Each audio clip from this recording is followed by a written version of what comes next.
What's going on, everybody? Welcome to Inside the Burrow. My name is Jib Kelly, joined by JJ Metz. Just the two of us today. JJ, how you doing today, sir? I've just been sick all day to my stomach. I mean, after last night, I really thought we should have had that win. And after losses like that, I mean, there's just something that's, you just don't want to do anything all day. I just wanted to stay in bed, not go anywhere, not do anything. I was very upset after the loss. I mean, this was a game that I thought that I had high expectations for, obviously. And I just don't want to do anything right now. I'm feeling horrible. I am not disappointed because I think that we're fine. We're gonna be fine, end up just fine.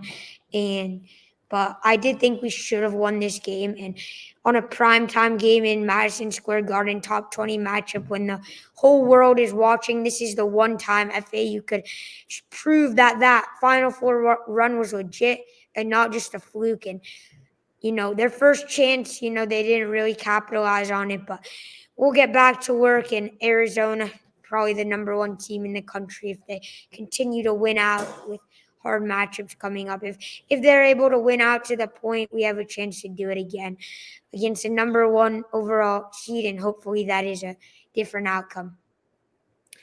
I don't feel near as bad.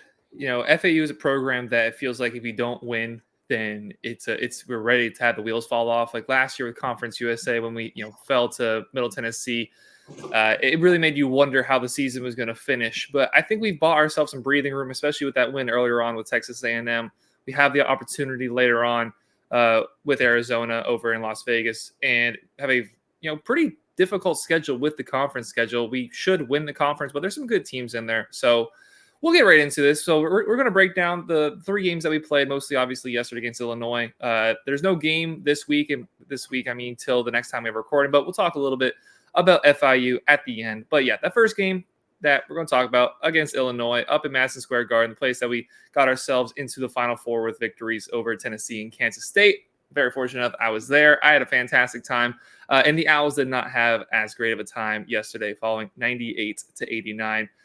Look, my first initial reaction is if you're going to lose, especially to a good team in Illinois, which they clearly are, they're very experienced, a lot of seniors on that team. If you're going to lose, I'd rather lose just because they found two guys that scored 33 points. We could not stop Marcus Damask, and we couldn't stop Terrence Shannon Jr. all game long. Both of them finished with 33. Let's see. Damask was 15-21. Terrence Shannon 10-14. Like those are crazy stats. Those are stats that you oftentimes see in the pros, and that's what we got to see unfold yesterday with those two. FAU didn't play bad by any means. This Illinois team had only given up at most 71 points before this game. We scored 89 on them. They're a good defensive team. They're good on offense. They're 7-1. Their lone loss was to Marquette in a very close game against a very good team, a team that is very comparable with FAU, I'd say, a matchup that the commentators were talking about how they'd love to see FAU Marquette play one day. I'd love to see that too. I think the biggest worry was with Vlad Golden. He arguably had his best game with his 23 points, his high as a FAU player. But just his inability to stay on the floor, those fouls that he kept racking up. And JJ, we saw a lot of that last year, that Vlad would have to come off the floor rather quickly in games because he was getting to this foul trouble. He fouled out at the end when it didn't really matter. But how concerned are you with how many fouls that he picked up and how quickly it was, and then the stark difference in what it looked like between when he was on the floor and off the floor? Yeah, obviously I thought Vlad had a great game to start out with. He was very, very good, had 23 points, career high, as you mentioned. And we saw it against Liberty as well, where Charleston, where he had two fouls in the first 5 minutes, didn't end up playing the entire first half, and FAU finds themselves down 6 at half. And Vlad comes into the game, and Vlad ends up, helping FAU to win that Charleston game pretty handily by 16 points after being down 6 a point. So he's the best player on this FAU team, the best center in the nation. He's so influential. He creates space for everyone else on the floor. And, his touch, as Jacob has mentioned many times, is so fluid, so nice. That one-hand touch that he does is really good. We saw him miss a couple of those easy ones, but foul trouble is definitely something that I think that you I think that he definitely needs to stay out of foul trouble by, putting him on on more of giving more space to the opponent on the offensive side of the ball, not getting into his face with his hands up. But I would like I would really like to see Coach May play Vlad more, even with those two fouls, because if you play Vlad that entire first half, or he played 4 minutes in the first half, and you're ending up 3, if he plays the full first half, we're up 15, and the game is pretty much in hand. So just play him the first half, have him have 4 fouls, maybe. If he fouls out with 15 minutes, have that lead, and then put Rosado in or Carroll. Carroll looked really good. I'm not very confident in Rosado. He was turning the ball over. And he needs to be less sloppy. He had so many turnovers yesterday. So I'd really like to see Vlad play more, even with fouls, but it's crucial for him to stay out of foul trouble because he's the best center in the nation, and he changes the game. He completely changes the game. As I mentioned, he creates space, and it's very influential for everyone else on the floor. You see it. And if you pass him in the paint, he's going to make a play. Such a different team with him on the floor. There is a very very different dynamic from when Rosado's on the floor versus when Vlad's on the floor. Rosado oftentimes looks to pass the ball, and for his size, he's a really good passer. But you're not getting as much physicality on both sides of the ball. You're losing some height, and you're also losing a little bit of ability in the offensive scoring with how Vlad's playing.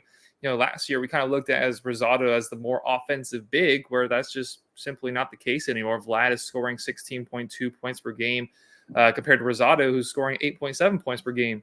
Vlad is getting more minutes, but he's only really getting like 6 or 7 more minutes a game than Rosado is. He's improved his game in all aspects on offense. The touch with both hands, the left hand, the finishing with his left is something that I'm most impressed with. We saw him hit a jump shot yesterday. Did he even attempt a single jump shot all last year? And he hit it. So he's clearly worked on his game tremendously in the offseason.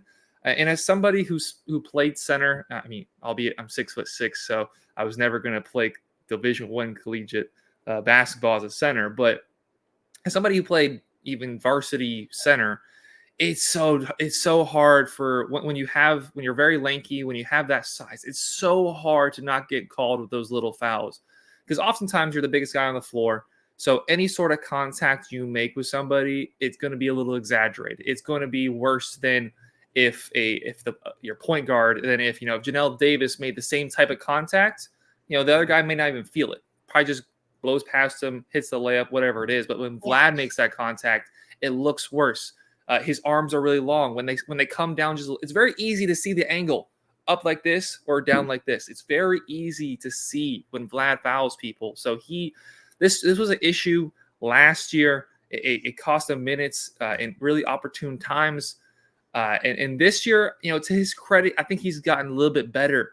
But that was the biggest difference yesterday, the ability for him to stay on the floor, because he dominated 23 points, his high as an Owl. His board numbers weren't there because he had to be a little bit more conservative on the defensive side, try and get those rebounds. He only had four rebounds, 2 on offense, 2 on defense. When he can play his most aggressive style basketball, that's when FAU wins. Like you said, JJ, he stretches the floor. He gives the ability for the 4 guards to stay outside and hit the ball down low. Not many teams have 7-footers down low where you can just pump the ball down to them, and you feel very confident with going one-on-one anywhere within really 16 feet of the basket. So that's what he provides, and he is a massive loss to not be on the floor. You look outside of Vlad, Janelle Davis, second leading scorer, 19 points, 7 of 12. He's really starting to get going. He's had a few quieter games. He had a 2-point game the other day, second leading scorer on the team with 14 points. But I think the biggest takeaway is just for FAU's inability to stop Damask and Shannon yesterday, both with 33 points. JJ, Yeah. what was going through your mind when, especially in that second half, when they Yeah, really started to catch fire, the both of definitely. them? What was your mind on when you saw FAU with the inability to stop either of those two? So Damask was just driving to the hoop on John L. I don't understand why you don't put Vlad on Damask. I mean, that would leave Dane Danger open, who's a 6'9" center. But to me personally, what I thought FAU should have been doing with 6 minutes left is either double teaming Damask, because Shannon had like 10 points off free throws towards the end of the game. So Damask was really the guy in the second half. I was thinking of one double teaming him or putting Vlad on Damask, and Dane Danger, who's the other big guy. He's 6'10". He's, I believe, under 60% from the free throw. So if my brother just whispered 25% on the dot from free throw. So I was thinking of just fouling him, giving him a 1-and-1, having him, if he makes one, then that's great, but he's 25%, meaning that if you put Vlad on, or Vlad and Jonell on Damask, then that means that you can foul Dane Danger, because he's the only mismatch at 6'9", who's still smaller than Vlad. I think you foul Dane Danger, have him shoot the 1-and-1, and he's 25% from the free throw line. So, but yeah, they really couldn't stop Damask. I don't really know what that defense was. It was not very good. You have to be more aggressive in the paint. That was not the best game that I've seen FAU on the defensive side of the ball. But I just don't understand why we didn't put Vlad on Damask. I mean, he was absolutely killing this FAU defense. And not just that, I mean, Dane Danger was in the game so much. Also, I believe that you could have also moved to the zone as well, playing sort of a 3-2, defending the three ball with three up front, which means Damask is really killing us from three, and Shannon also shot some threes as well. If you played a 3-2 zone, then you prevented the three ball, and you put Vlad and Carroll, or Vlad and Rosado, in the back next to the hoop inside the paint guarding that would have been the best idea for FAU. But that's what I personally think. I don't necessarily agree with putting Vlad, especially when he had those foul troubles. That he's 7'1", trying to guard somebody who's 6'6". I think he's just going to get taken to school all day long, because they're doing their work off the dribble, and that's not where Vlad is valuable on defense. Is guarding somebody at the perimeter who's going to try to drive to the basket. I Teams are disagree. looking to get Vlad like in the pick and rolls on the switches, because FAU switches pretty much everything. Any little opportunity there is for a switch, we switch. So I think that teams are looking to get Vlad at the perimeter, especially with his shot blocking, with his really long wingspan, and his ability to get on the boards. When you go past Vlad, oftentimes, now sometimes Brandon Lorient and Rosado will be on the floor with him, but if you look past that first big, so you look past Vlad, Giancarlo, and Lorient, your next tallest guy is Brandon Weatherspoon at 6'4", like Elijah Martin, Janelle Davis, Carroll. like there's Trey Carroll. Yeah, we've seen more minutes from him, but he's still, I believe he's still under 10 minutes a game. Let me make sure I get that correct. Yeah, he's at 7.5 minutes a game. Like yesterday we saw some extended minutes from him, but he also doesn't have quite the lateral movement. He's not quite as shifty, especially when you're guarding those two who, off the dribble, especially with Terrence Shannon, the athleticism, his ability to get to the hole. I mean, he kept getting fouled time and time again. He was 11 of 13 from the free throw line, and a lot of that was just getting to the basket. The size advantage that those two had, both at 6'6", over or around 220 pounds. We don't have the guards. We don't have a small forward really on the team at all. In what you think of a small forward, we don't have that size. We don't have the weight to throw out at those guys to stop somebody who is 6'6", who can handle the ball well, who can shoot the ball well. That is going to be the downfall of FAU potentially is the inability to guard guys who are in that 6'5" to 6'8" range, who can handle the ball, who can shoot. Like last year when we were in the tournament, if things went as they were supposed to in the Final Four, we were supposed to play Alabama. And Alabama was the team in the tournament I wanted to play the least because I couldn't imagine a world where we were going to stop Brandon Miller. 6'8", 40% from three, can drive it, can do everything you want with the ball in his hand. And that's exactly what we saw yesterday. The inability to stop a guy with a little bit of size who has the ability to put the ball on the floor. But I want to say that I'm not concerned about this. Like JJ, I know you said you were really, you've been really upset about how the game went yesterday. Personally, if you're going to lose a game, losing by 9 points in Madison Square Garden to another ranked team where they had two guys go for 33 points, JJ, personally for me, that's a loss that as an FAU fan, I can swallow. You never want to lose, but if you're going to lose, I'll take that. Jacob, not to like completely say what you're saying was wrong, but I wasn't saying that Vlad would be guarding Domask from the 3-point line. When Domask is driving, I would like to see a switch with Vlad on Domask so that inside the paint, Vlad could get the block. I mean, we've seen it. He's so explosive in terms of the blocks. He had 6 blocks against Loyola Chicago. He had 4 blocks in the field of 68 tournament. So I thought he should have been in the perimeter. Also, in terms of the loss, that was really sloppy play from FAU in total. I mean, we should have won this game. And it's not that I don't think we're going to bounce back.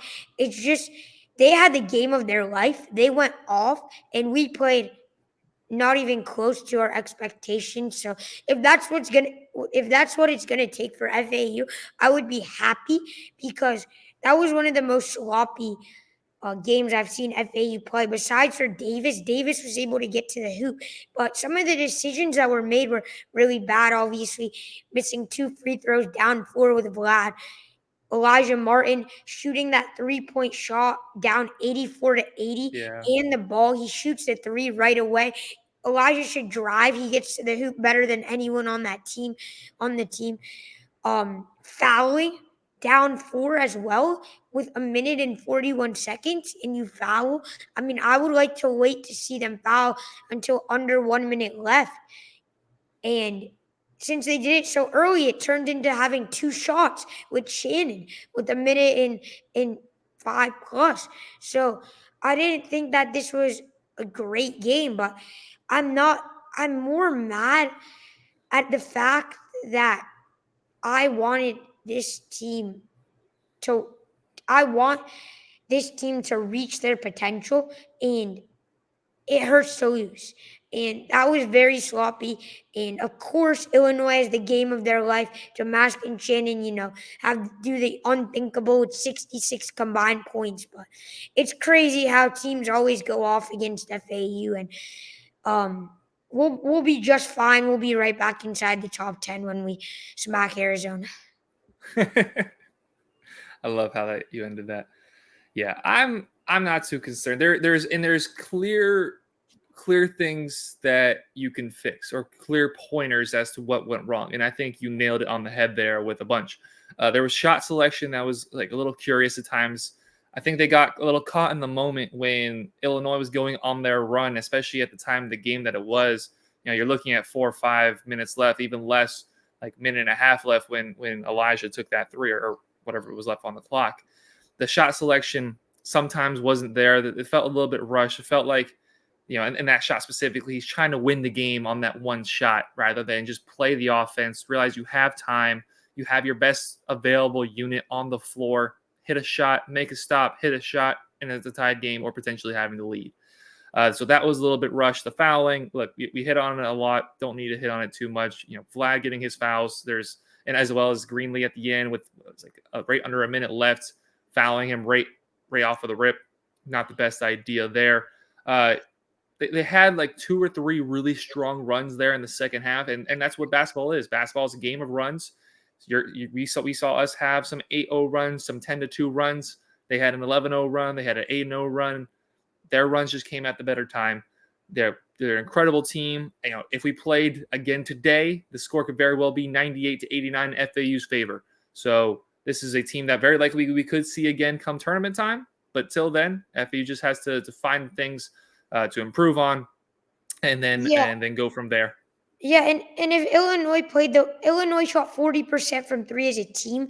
They shot 64% from the field, which is just like, or 63%, sorry, which is just crazy. And I believe that 63% was extra up in the second half. I think they shot like 75% from the field in the second half. So obviously they had the game of their life. If they played even close to what they did against Marquette, this would have been a 15-point win for FAU. And even with FAU not playing good, this team, obviously, I believe is still should not be worrying at all. I believe they're still a top 3 team in the nation, and there should be no worry. It just always hurts to lose games, and it's sad because we don't get to do it again until Wednesday. But back to work, and not going to give my prediction, but FIU should be worried playing against a FAU team who has the fire lit inside of them coming home from Madison Square Garden. I mean, just be prepared. Yeah, we'll get to FIU just in a second. We'll talk about them a little bit more next week as well. But there's 2 other games, obviously, Liberty and Charleston. I'm not going to go too in depth with those 2 games, as FIU somewhat comfortably won both games. Definitely comfortably won the Liberty game. Between those 2 games, which game were you more impressed by with the performance of FAU between Charleston and Liberty? So the game against Charleston was definitely more sloppy, but it showed that this team can face adversity, and when they face adversity, they're able to overcome it, so to speak, because this is not a great team coming back from big deficits. They were down 9 in the first half. It might have been 11. I think it was 9 though. And then Greenlee hit that 3 to end the first half down by 6. And the Charleston game really showed how we were able to overcome adversity, and Vlad proving why he's the best center in the nation again. He's so good. He's really improved. But Liberty was just better on all cylinders we were hitting. And, John L. didn't have his night. A couple other guys didn't have their best night, like Gaff, but Greenlee was playing really, really well. And I actually believe that, that helps John L. Like when John L. has a bad game, then he's determined to have a better game coming up, and he drops 26 against Charleston, and he takes over the game. He becomes the guy, and I was more impressed by the Liberty game because we were the better. We were so good. We hit on all cylinders. We made the threes. We played excellent defense. We held Kyle Rode to just 2 points, I believe, and he wasn't able to get open on ball screens against Elijah Martin, even though they were trying to do everything they could to give him open threes. But, he wasn't capitalizing, and we were the better team against Liberty. But we really showed that we can overcome, tough times and challenges in Charleston. So that's what my overall feeling is. Yeah, I agree. Like the ability to come back from a deficit against a team you feel you should beat. We saw against Bryant, we should have beat Bryant, and we really got down, couldn't hit shots, and we could have seen a very similar appearance against Charleston. First half was a little clanky. You find ourselves down by double digits, in the ability to show that fight, to show that fire. We literally got to see the fire unfold between the 2 coaches at one point in the game. To come back there and end up winning pretty comfortably, going from losing by double digits to winning by double digits, to see that in a single game was fantastic. Liberty was just a cakewalk from start to end, really winning by nearly 30 points. So I love to see that Charleston game, and we're going to have a very similar opponent. I'd say probably a worse opponent actually definitely worse opponent in FIU, a team that we used to be in the conference with, Conference USA. They got left behind in Conference USA and have not had themselves the greatest of seasons so far. They are 3-7. They did play another ranked team earlier on their schedule. They fell to University of Miami by only 6 points in Miami. So a very tough game there. But, with those local schools and know each other kind of well, things could go a little hairy. But they're 3-7. They're bottom Conference USA. We just defeated the top team of Conference USA, Liberty, by 30 points. But this is a squad that FAU knows very well. Last year played them twice, beat them both times. The game down in Miami in FIU was a fantastic game. I was fortunate enough to go there. I was covering the women's team, so I got to just stay behind and watch the men's team. Very fortunate that we are not going to be having to play Denver Jones, that was previously of FIU. He's transferred on to Auburn, and their third leading scorer, Nick Guadarrama, hope I pronounced that right. He's no longer with the team as he's graduated, so they're going to be without two of their top three scorers rather from last year. That leaves Arturo Dean as the sole guy to worry about on FIU. So we're not going to give our score predictions yet. We're going to wait for that till next week. But just looking a little bit ahead, JJ, what is your expectations going into that game for FAU? Yeah, so USF will. I mean, sorry. I'm confusing the little bros because there's too many. I mean, FIU will always be a little bro. They'll always be below us, and there's never going to be a day where FIU will ever beat us in the sport of basketball for the next, I'll say, 3 years, because I believe we scheduled a game in game. It might be football, but I believe we scheduled a game next year in one of the sports versus them. But I mean, FAU leads the matchup 21-19, but the rivalry is always, like an intense passion for both the fan bases, both the teams, returning an old rivalry from the Conference USA. But I mean, FIU is going to be looking to seek revenge from last year because this is their Super Bowl. This is their game of the year against a number not probably still a top 20 ranked FAU. I think they'll be like 19, 18, somewhere around there. So this is their game of the year, and they're going to seek redemption from last year in FAU. I think that with Denver Jones leaving, he averaged 20 points. It's definitely going to be a better matchup.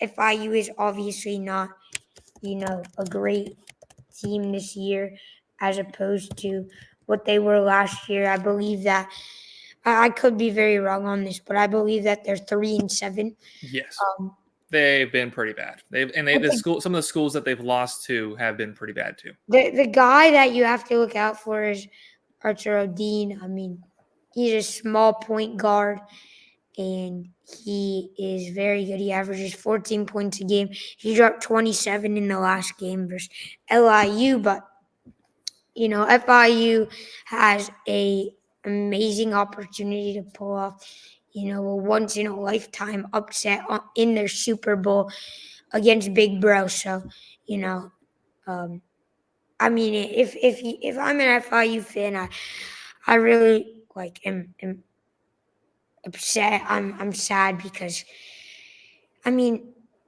it hasn't started, but it's already too late at FIU. I don't think that they can win this game, no matter, even if a miracle happens and they keep it within 5 or 10. Yeah, the best thing that FIU has going for them is I really like their gym. Like I said, I got to go down there last year. It's a pretty aesthetically pleasing gym, and the campus in general, look, I'll give them credit. It's a nice gym, but athletically, they haven't had anything going for them since T.Y. Hilton left. So I imagine that's a game that's going to go how we want. Last year, very competitive. That last game they played, Denver Jones, he scored 25 points. Those 25 points will not be coming from him. Arturo Dean, who you mentioned last game, had a really good game against Long Island. While Long Island is not FIU, or FAU rather, only had 10 points against us last year in that second matchup. So that's a game that I do expect us to pretty comfortably handle. But again, that's a game that we're going to go a little bit more in depth on next week. We're going to try to get that out before the game starts. There's no games from this point till next Tuesday, so we'll try to get that episode out really quickly. Yeah.